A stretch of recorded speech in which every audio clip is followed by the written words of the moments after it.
بسم الله الرحمن الرحيم والحمد لله رب العالمين والصلاة والسلام على رسول الله وعلى آله وصحبه أجمعين وبعد. This is lesson number 81 from the explanation of Bulugh Al-Maram, and inshallah today we'll be beginning with Bab Al-Hayd, which is the chapter on menstruation.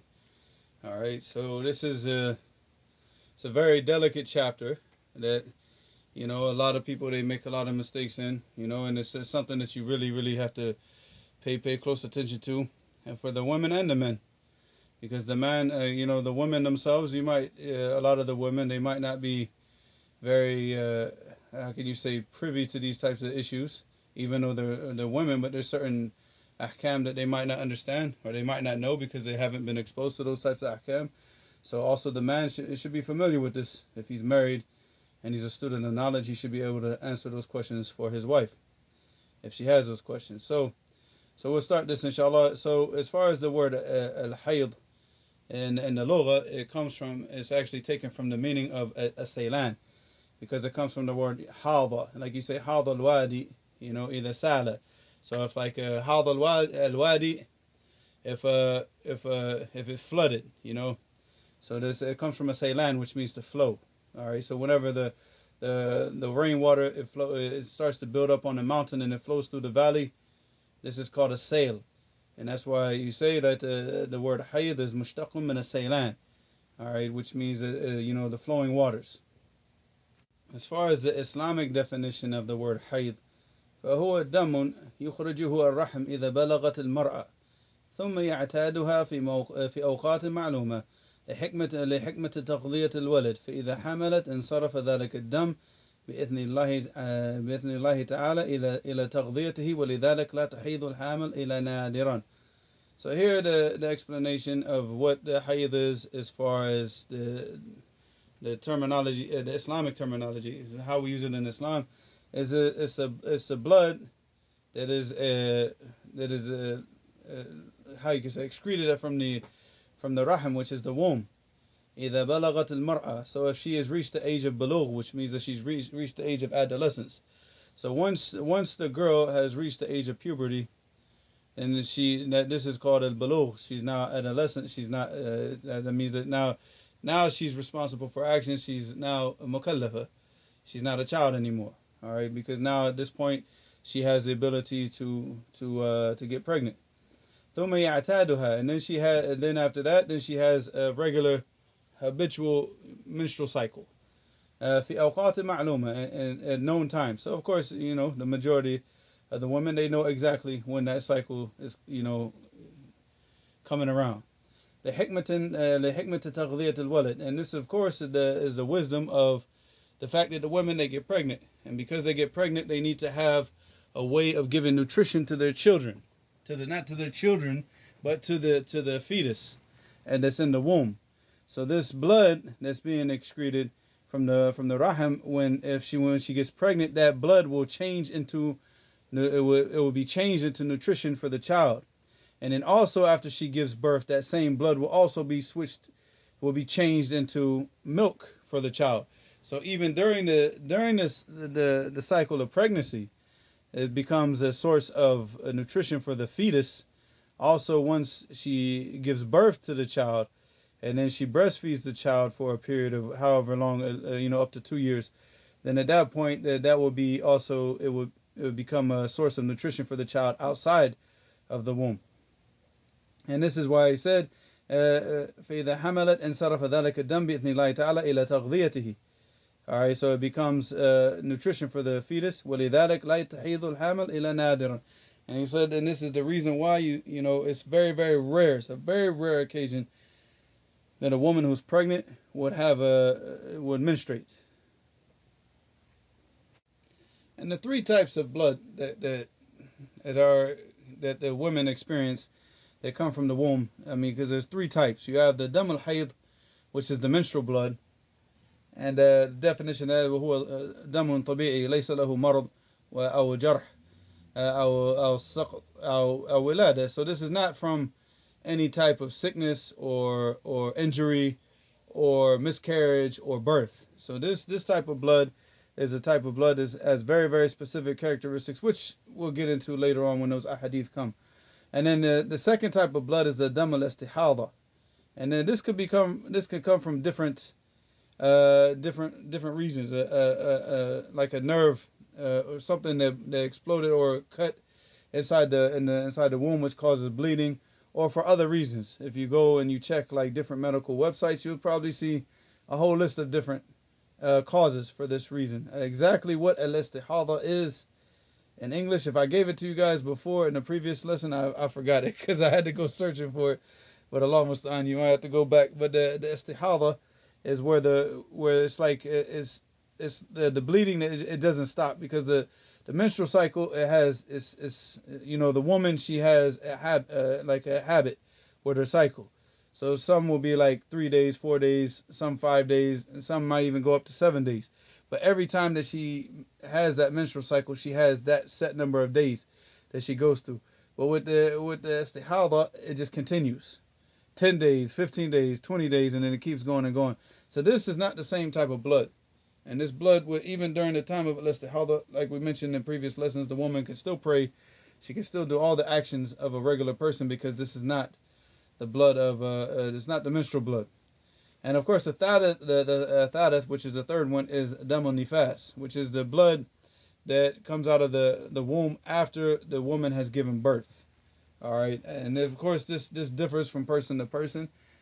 Some women, they might only experience this for a small period of time. Other women, they might experience it for longer, like up until 2 months. So it differs from person to person. And once the blood cuts off and it stops, and then the woman, she has to take a do a ghusl and return and to start praying again. And as far as like the menstrual cycle, is something that Allah subhanahu wa ta'ala, He has written for the women that they have to go through. And obviously we understand the wisdom behind it, because now we understand about the giving of nutrition to the fetus and the milk for the baby once it's born. Because the Prophet sallallahu alaihi wasallam said in a hadith that's in Bukhari and Muslim, it's reported on the authority of Aisha radiallahu anha, and when she said, تقول خرجنا لا نرى إلى الحج. So she went out, and all they wanted to do is they wanted the Hajj, right? فلما كنا بالصرف حطوا. And when she got to this place, the Sarf, she started menstruating. فدخل علي رسول الله صلى الله عليه وسلم وأنا أبكي. So the Prophet صلى الله عليه وسلم entered to where she was at, and while she was crying, قال ما لك أنفستي. And then he said, what's the issue with you? Did you here he used the word nafasa, which is nofisti from the word nifas, but what he means here is the menstrual cycle, obviously. malaki nofisti? قلت نعم. And she said yes. قال إن هذا أمر كتبه الله على بنات آدم. He said that this is an issue, and this is an affair that Allah subhanahu wa ta'ala has written for the daughters of Adam. فقضي ما يقضي الحاج. So do everything that the people do in Hajj, غير أن لا تطوفي بالبيت. But don't do the tawaf, because she had to wait until she finished, and then she could do the tawaf. Because that's a part of the ibadah that's not permissible that the person does, and he's in a state of janaba, or in a state, or the woman, she's in a state of, she's menstruating. قالت وضحى رسول الله صلى الله عليه وسلم نسائه بالبقرة. And then in the last part of the hadith, that the Prophet صلى الله عليه وسلم, he slaughtered for a cow for all of his wives. Like I said, that hadith is in Bukhari and Muslim. So we don't say what the kuffar say. The kuffar, they make it like this is a curse that the women have, because of them being cursed. And what do they? I can't even remember what they say. I think it has something to do with like Eve making Adam eat from the tree, some foolishness or whatever Shakespearean stuff that they believe. But anyway, so this is something that Allah subhanahu wa ta'ala has written for the daughters of Adam, and it has hikmah. And that hikmah is because of her giving birth. And of course, Allah musta'an, we don't expect the kuffar to attribute any type of hikmah to Allah subhanahu wa ta'ala. Allah musta'an. And as far as like what the ulama say in regards to the different statements of the people of fiqh, is in regards to the age, like the youngest age that a girl can start her menstrual cycle. Some of them say 9, some of them say 12, some of them say 6. But the strongest opinion is that there is no specified youngest, because whenever Allah subhanahu wa ta'ala is written, it's going to happen. So there's no specific boundary where you could say, is at this age. But if the girl has not if she has not experienced the menstrual cycle by the time of her being 15, then at 15 then she's considered called baligha. Khalas, so she's at that point considered, she's, what do you say, like an adolescent or whatever terminology that they use amongst the kuffar, I don't know. Like she's now reached the age of puberty or khalas, like at the age of 15, regardless of her having the experiencing the menstrual cycle at that point or not, or even if she hasn't even shown any other signs of puberty, so if she hasn't shown any signs but she's reached the age of 15, and at that time she's considered, al-baligha, khalas. And you also find the same type of statements if you try to read like what's the oldest a woman could have experience a menstrual cycle, and also the same thing. That's another biyadillah. So with Allah, a woman, she might stop at 50, another woman might go to 60, another woman might stop earlier than that, or earlier than 50. Who knows? That's all with Allah. When Allah subhanahu wa ta'ala has written that for the woman, that's what's, so there's no specific time that you could say, okay, this is the last age that a woman could expect, to experience a menstrual cycle. When it stops, it stops. So I'll try to take at least one hadith here, inshallah, and call it a day.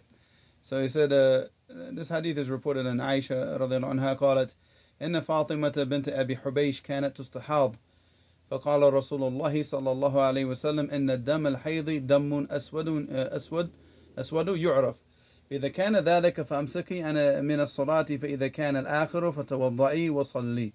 رواه أبو داود والنسائي وصححه ابن حبان والحاكم واستنكره أبو حاتم. So in this narration, which was reported on Aisha radiallahu anha, she said, "Inna Fatima bint Abi Hubaysh, this Sahabiya, she kanat tustahad, like she experienced al-Istihaadhah, which is the other type of blood that we talked about from the three types. فقال رسول الله صلى الله عليه وسلم إن الدم الحيض دم أسود." So the Prophet صلى الله عليه وسلم told her, he said that the blood, the menstrual blood, is like a black blood, yu'raf, and it's known. Like the woman, she knows it when she sees it. Any woman that is, obviously, anybody that's married, they know this. Once the woman sees that blood, they know exactly what time it is, and they go into action. So the woman, they know the blood when they see it. So that's how you can, the woman herself, she'll be able to tell the difference between what's the blood of hayd and what's blood that might be coming out for some other purpose. Like for example, al-Istihaadhah, it won't have the same characteristics as the blood of hayd, the menstrual blood.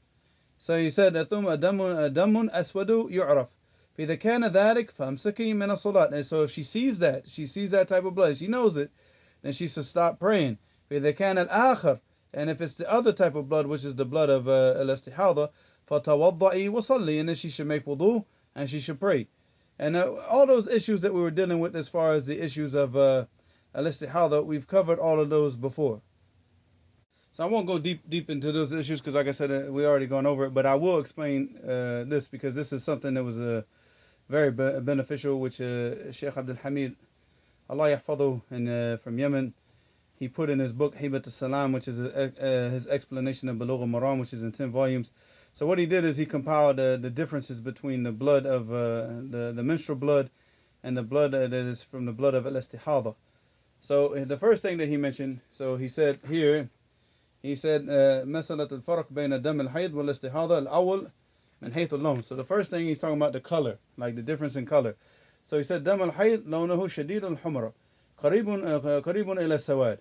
So he said that the menstrual blood is very, very, very dark red, almost to the point of being black. ودم الاستحاضة أحمر فاتح كغسيل اللحم. So he said that the blood of istihaadhah is very bright red. So the difference is like this one's like very dark red, very dark red to the point of almost being black, and the other one is brighter. It's bright red. Just like he said, if you're just like like the blood, the blood of the meat, when you're like that, like the reddishness of the blood. He said athani min haythul ra'iha, and he said in the second case is from the smell. He said dam al-hayd lahu ra'ihatun muntina kariha. He said that the blood of the menstrual blood has a very, very disgusting, like strong smell. He said, دم الاستحاضة ليس له رائحة كريهة وإنما رائحته كسائر الدماء الأخرى.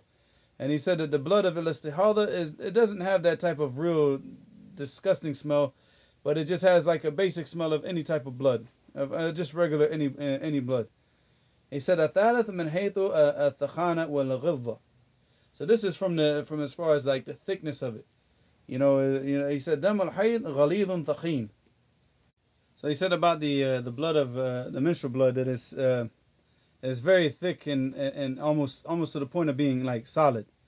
He said دم الاستحاضة رقيق كسائر الدماء, and this one is flows is thinner, just like any other type of blood. And then he said الرابع من حيث التجمد والتجلط. So التجمد والتجلط, it means that it congeals and it starts to solidify, because the blood itself, it eventually just dries up and it becomes congealed and solid. He said دم الحيض لا يتجمد ولا يتجلط. He said, so the blood of the menstrual blood, it doesn't have these characteristics of congealing and solidifying. وقال قيل إنه يحصل منه التجلط في بعض الأحيان. And they say sometimes in some situations it might happen. ولكن يكون ذلك ببطء شديد. But when it does happen, and if it does happen, in those rare occasions, that it's very slow in the process of that happening, whereas the other blood is much faster. He said ودم الاستحاضة يتجلط ويتجمد بسرعة كسائر الدماء. And this, of course, he said that the دم الاستحاضة, it congeals and solidifies quickly, just like any other type of blood. And then he said, and الخامس من حيث الصلاة والصيام ومعاشرة الزوج. So here he said, as far as the praying and fasting and the relations with the husband. He said الحائض تمنع من الصلاة والصيام ومعاشرة زوجها لها. So the menstruating woman, of course, she's not allowed to pray, she's not allowed to fast, and of course the man is not allowed to have sexual relations with her. So المستحاضة تصلي وتصوم ويجوز لزوجها معاشرتها وهذا هو قول جماهير العلماء حتى مع دفق الدم. So he said, as far as the mustahada, he said she can pray, she can fast, and it's permissible for the man to have sexual relations with her, even if the blood is she's excreting blood at the time. And this is based on the opinion of the Jamahir al-Ulama, which is the consensus of the ulama. So because this is not blood, it's not menstrual blood. All right, and then he said السادس من حيث النجاسة. So the sixth point is as far as it being najasa, which means impure. دم الحيض نجس. All right, دم الحيض najis, it's impure. So if it touches the clothes, it has to be washed out. It has to be washed out. It's not permissible to pray if you have like this menstrual blood in the clothes, you have to wash it out. He said دم الاستحاضة ليس بنجس. And of course the دم الاستحاضة is just like any other blood, and blood is not najis. All right, it's not najis. And then the last part, he said السابع من حيث السبب. من حيث سببه. دم الحيض دم طبيعي يخرج بوقته. He said that the menstrual blood is a natural blood, and with a natural cycle, and it comes out, it's excreted from the body at a specific time. دم الاستحاضة دم بسبب المرض. This is a blood that comes out because of a sickness. وقال قيل إنه بسبب انقطاع عرق. It could also be caused because of the cutting of a vein. عرق يقال له العاذل, and the name of this vein in the Arabic language is العاذل. So when this is cut or ruptures, then the blood will start to flow out. And some people say that this is the cause of al-Istihaadhah. But there's a lot of different causes. Wallahu alam. You can't specify just what might be causing it for this specific woman. It can be caused from stress. It can be caused from a lot of different things. Wallahu musta'an. So this, inshallah, we're gonna stop here. Wa ilahana subhanakallahumma wa bihamdika ashhadu an la ilaha illa ant astaghfiruka wa atubu ilayk.